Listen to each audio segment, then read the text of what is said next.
graça e a paz. Em nosso curso básico de vida cristã, estamos no livro 5, Atos dos Apóstolos, capítulo 8, a terceira viagem missionária de Paulo.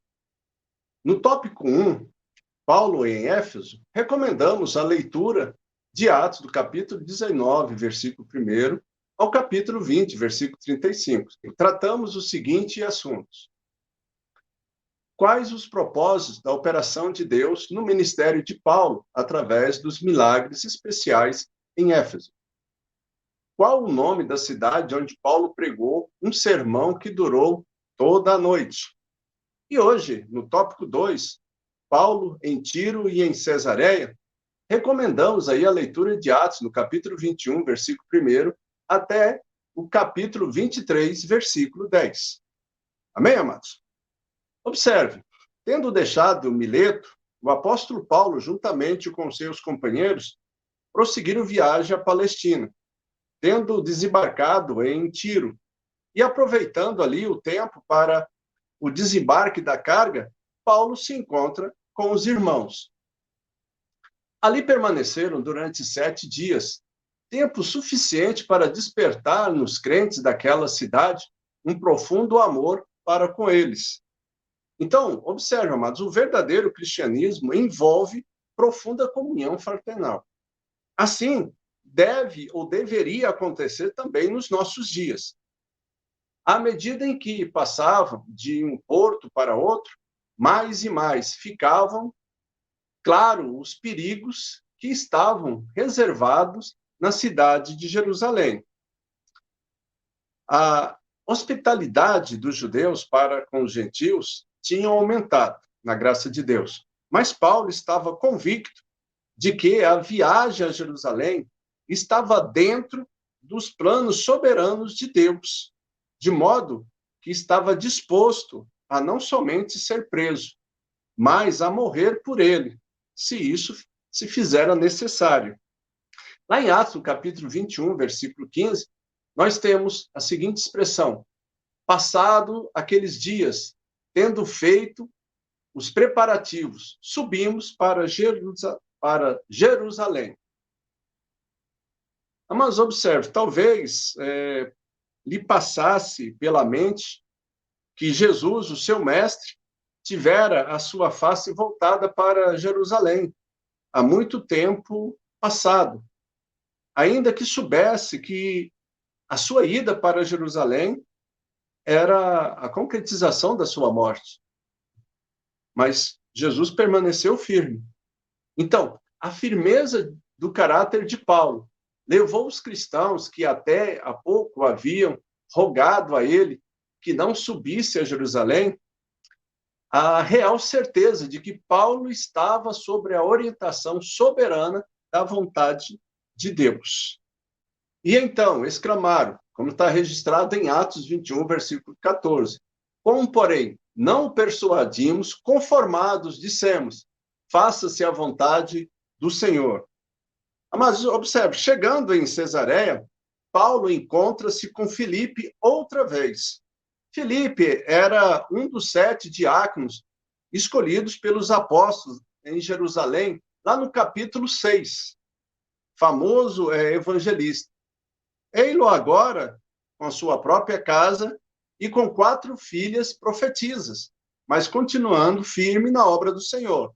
Então, tanto em Tiro como em Cesareia, o Espírito Santo continuava a revelar a Paulo que estava para lhe acontecer quando chegasse em Jerusalém. Amém? Atos capítulo 21, versículo 4. Encontrando os discípulos, permanecemos lá durante 7 dias. E eles, movidos pelo Espírito, recomendavam a Paulo que não fosse para Jerusalém. Observe, os judeus estavam, nessa época, subindo para Jerusalém para a festa de Pentecostes. Esta festa, mas ela acontecia 50 dias após a Páscoa. Então, alguns discípulos de Cesareia se uniram a Paulo e seus companheiros nessa jornada em direção a Jerusalém. Atos 21, versículo 16. E alguns dos discípulos também vieram de Cesareia conosco, trazendo consigo Manasson, natural de Chipre, velho discípulo, com quem nós deveríamos hospedar. Observe, fazer referência aqui a Manasson. Este era um dos primeiros discípulos, teria talvez pertencido ao grupo que permaneceu em Jerusalém orando para ser revestido pelo Espírito Santo. Lá, os 120 que foram testemunhas da vinda do Espírito Santo em Pentecostes. Era original de Chipre, o que sugere que ele levou o evangelho àquela ilha. E também por onde Paulo e Barnabé iniciaram a sua primeira viagem missionária. Caso você ainda não esteja lembrando e se posicionando na história. Já dissemos que tanto em Tiro como em Cesareia, Paulo voltou a ouvir a voz do Espírito Santo, vaticinando a sua prisão. Desta vez foi através do profeta Ágabo. Atos 21, versículo 11. E vindo ter conosco, tomando o cinto de Paulo, ligando com ele os próprios pés e mãos, declarou: assim os judeus em Jerusalém farão ao dono deste cinto e o entregarão nas mãos dos gentios. Então vamos, só por curiosidade aqui. O cinto era um longo lenço, um pano, né, pedaço de pano, enrolado várias vezes em volta da cintura e depois com um nó nessa ponta, né? Era usado, às vezes, como bolso. Mas nem todos usavam esse tipo de cinto na época de Paulo. E Paulo, mas nós temos que entender que ele aceitou estas mensagens, ou tais mensagens, como uma advertência divina para que ele estivesse se preparado e se preparando cada vez mais para enfrentar o pior. Apesar que muitos cristãos entendiam tratar-se de uma admoestação para impedir que Paulo prosseguisse para Jerusalém, como Lucas relata lá em Atos 21, no versículo 12. Quando ouvimos estas palavras, entre parênteses, do profeta Ágabo, também nós, os daquele lugar, rogamos a Paulo que não subisse a Jerusalém, né? Então, face aos rogos dos cristãos, no sentido de que não subisse para Jerusalém, Paulo respondeu, no versículo 13: o que fazeis chorando e quebrantando-me o coração? Pois estou pronto, não só para ser preso, mas até para morrer em Jerusalém, pelo nome do Senhor Jesus. Então, observe, a atitude resoluta de Paulo foi tomada como exemplo por Lutero, muitos séculos mais tarde, quando um príncipe alemão advertiu Lutero quanto o perigo de ir para a cidade de Worms, para comparecer diante do representante do Papa. O reformador simplesmente respondeu: ainda que houvesse tantos diabos ali quanto telhas nas casas de Worms, eu haveria de ir para lá. Então, com a chegada de Paulo em Jerusalém, estava findando assim a sua terceira viagem missionária. E Paulo foi cordialmente recebido pelos cristãos em Jerusalém, os quais lhe deram um tratamento autêntico da fraternidade cristã. Aí, no dia seguinte, à sua chegada, Paulo encontra com Tiago, a quem contou a respeito da atuação divina entre os gentios. Então, juntos, glorificaram a Deus. Por outro lado, Paulo foi informado de que os crentes judeus continuavam fiéis à lei, isso é, permaneciam guardando a lei mosaica, ainda que não obrigasse os gentios a acompanhá-los, né? Os cristãos haviam sabido que Paulo estava ensinando aos judeus que viviam entre os gentios a não circuncidarem seus filhos, nem praticarem os costumes mosaicos. Efetivamente, os judeus praticantes da lei mosaica não viam como associar-se com os judeus incircuncisos, bem como decididamente, eles não estavam dispostos a aceitar em suas igrejas judeus e nem gentios incircuncisos, né? E é provável que Paulo insistiu com aqueles a aceitar estes. Esses deveriam abrir mão dos costumes. Os cristãos de Jerusalém, então, sabedores do perigo que estavam correndo devido àquela cordial acolhida que deram a Paulo, então, no intuito de salvaguardar as aparências, sugeriram a Paulo que demonstrasse publicamente que ele não era contrário à prática dos costumes judaicos. Então, orientaram a ele que bastava se submeter ao rito da purificação, juntamente com os 4 homens que tinham feito o voto. Também ele pagaria todas as despesas que envolvia o ritual. Então, os judeus que lhe acusavam se convenceriam de que Paulo não se opunha de forma alguma à guarda da lei e dos costumes judaicos, né? Então, observe, a sugestão dos líderes de Jerusalém estava, sem dúvida, de acordo com a conferência e não agredia a liberdade dos gentios, né? Dos gentios que companheiros de Paulo, que não se obrigavam àquele ritual. Quanto a Paulo, não se opôs àquela prática, pois o que ele dizia lá em 1 Coríntios, no capítulo 9, verso 20, o seguinte: procedi para com os judeus como judeu, a fim de ganhar os judeus. Para os que viviam sobre o regime da lei, como se eu mesmo assim vivesse, para ganhar os que viviam debaixo da lei, embora não esteja eu debaixo da lei, né? Então, assim, Paulo participou do ato da purificação, bem como pagou as despesas do ato, não somente a sua, mas também dos seus 4 companheiros, que estavam cumprindo o voto nazireu, né? A purificação, quando o nazirato chegava ao fim, tinha esse voto de purificação e as despesas que deveriam ser feitas. Atos 21, versículo 27. Quando já estava por findar os 7 dias, os judeus vindo da Ásia, tendo visto Paulo no templo, alvoroçaram o povo e o agarraram. Amados, então, nós já falamos, mas não custa nada nós relembrarmos. A principal cidade da Ásia romana era Éfeso, onde Paulo havia atraído alguns inimigos da comunidade judaica. Ao chegar ali os últimos dias da prática do rito da purificação, alguns judeus não cristãos da Ásia viram Paulo no templo. Então alvoroçaram, lançaram mão dele e tumultuaram o ambiente.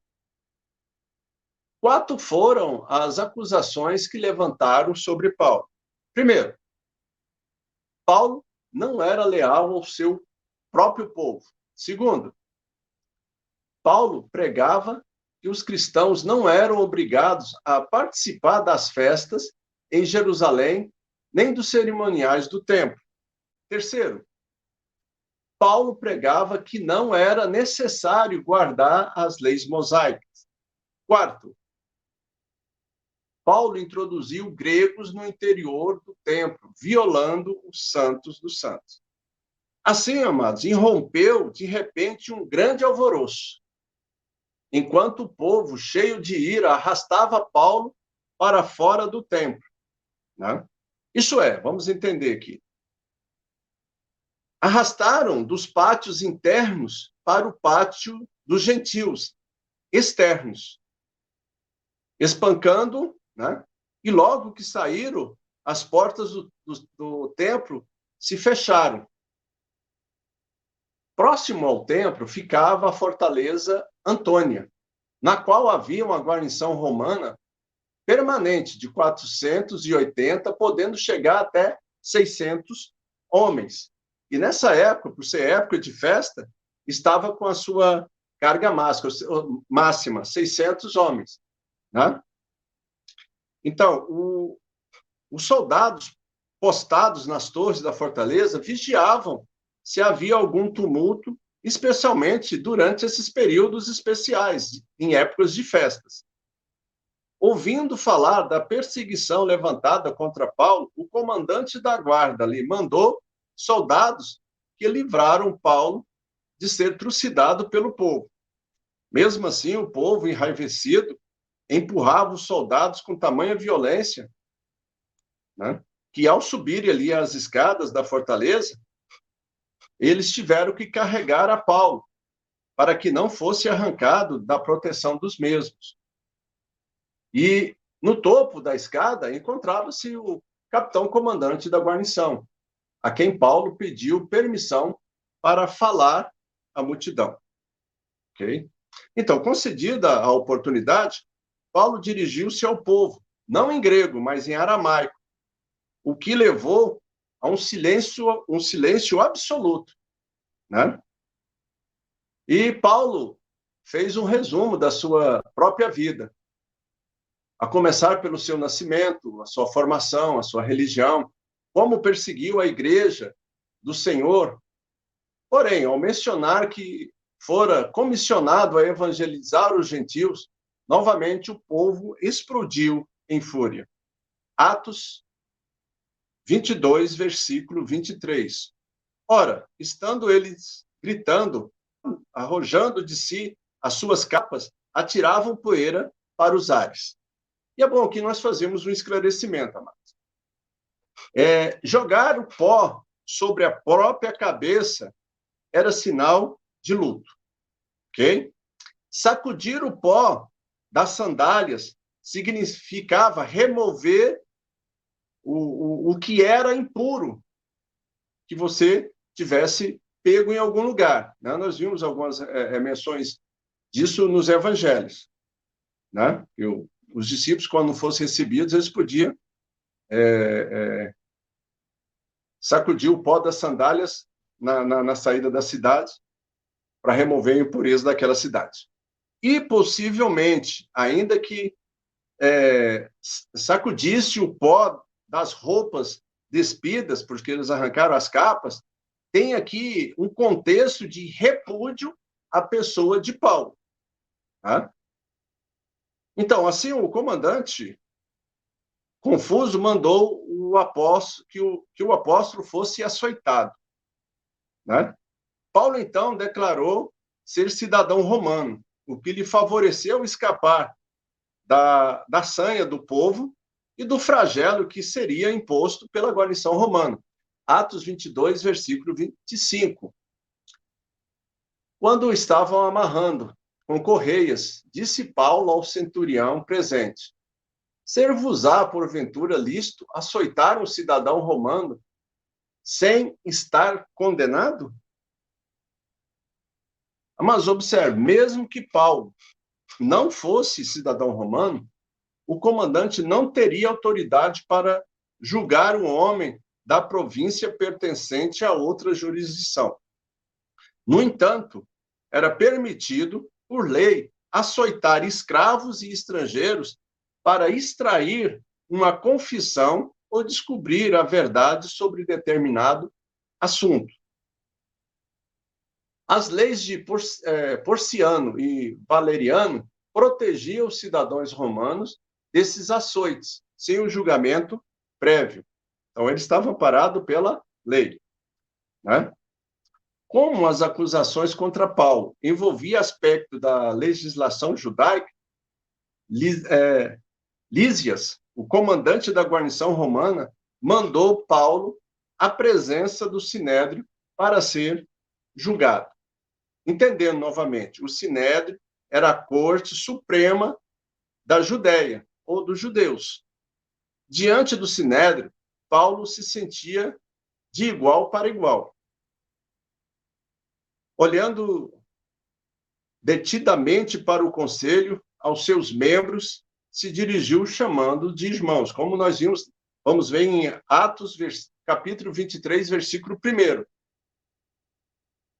Fitando Paulo os olhos no sinédrio, disse: varões e irmãos, tenho andado diante de Deus com toda a boa consciência até o dia de hoje. É provável, amados, que Paulo antes ocupara lugar entre eles. Assim estava acostumado a tratar com procônsules, com governadores, com magistrados e outros líderes, tanto judaicos quanto gentios, né? Paulo não teve receio de declarar ao conselho a sua convicção de estar fazendo a vontade de Deus. E, face ao que Paulo dizia, o sumo sacerdote Ananias, mostrando enfurecido, mandou que batessem na boca de Paulo. Observe, a atitude de Ananias bem caracterizava a sua personalidade má e cruel. Tivera uma vida tormentosa. No ano de 52, fora chamado a comparecer a Roma para um ajuste de contas nos negócios do seu governo. Tendo, no entanto, se saído bem, agora encontrava-se no auge do poder. Paulo reagiu espontaneamente com as seguintes palavras, amados. Atos 23, 3. Deus há de ferir-te, parede branqueada. Tu estás sentado para julgar-me, segundo a lei, e contra a lei manda agredir-me? Então, Paulo estava sendo julgado como alguém que havia quebrado a lei, mas o próprio Ananias, contra a lei, manda bater no apóstolo. Mas alguns dos presentes lembrou a Paulo que ele estava falando com o sumo sacerdote. No versículo 4, os que estavam ao seu lado diz: estás injuriando o sumo sacerdote de Deus? Então, nós podemos notar que Paulo reconhece ter errado, então disse não saber tratar-se do sumo sacerdote. Paulo estava, sim, disposto a respeitar a função, mas não o homem que a ocupava. Continuando com a história de Ananias, Ananias foi deposto mais tarde, no ano de 58 ou 59, quando Agripa II o removeu do cargo. E revolucionários zelotes o mataram no ano de 66 depois de Cristo, né? Essa é a historinha de Ananias. Sem dúvida, amados, Paulo via naquele momento a oportunidade de comunicar a esperança em Cristo. Por outro lado, seus próprios acusadores não tinham a intenção de admitir que a causa real contra Paulo era outra. E Paulo, ousadamente, destemido, conseguiu conduzir o assunto de forma a gerar controvérsia, né, doutrinária. Ele havia percebido, a essa altura, estar diante de dois grupos, os saduceus e os fariseus. Atos 23, versículo 6. Sabendo Paulo que parte do sinédrio se compunha de saduceus e a outra de fariseus, exclamou: varões e irmãos, eu sou fariseu, filho de fariseu, no tocante à esperança e à ressurreição dos mortos, sou julgado. Mas observe, se ele pertencer ao sinédrio, não desconhecia a divergência dos dois grupos quanto à doutrina da ressurreição, a doutrina dos anjos e a doutrina do Espírito. Aproveitando-se deste conhecimento, Paulo afirmou que estava sendo julgado porque pregava a ressurreição dos mortos. É claro que sua afirmação provocou sério conflito entre os dois grupos. Então, os fariseus vieram em seu auxílio. Atos 23, versículo 9. E originou-se um grande clamor. E levantando-se os escribas da parte dos fariseus, contendiam, dizendo: nenhum mal achamos neste homem. E se algum espírito ou anjo lhe falou, não resistamos ao não resistamos a Deus.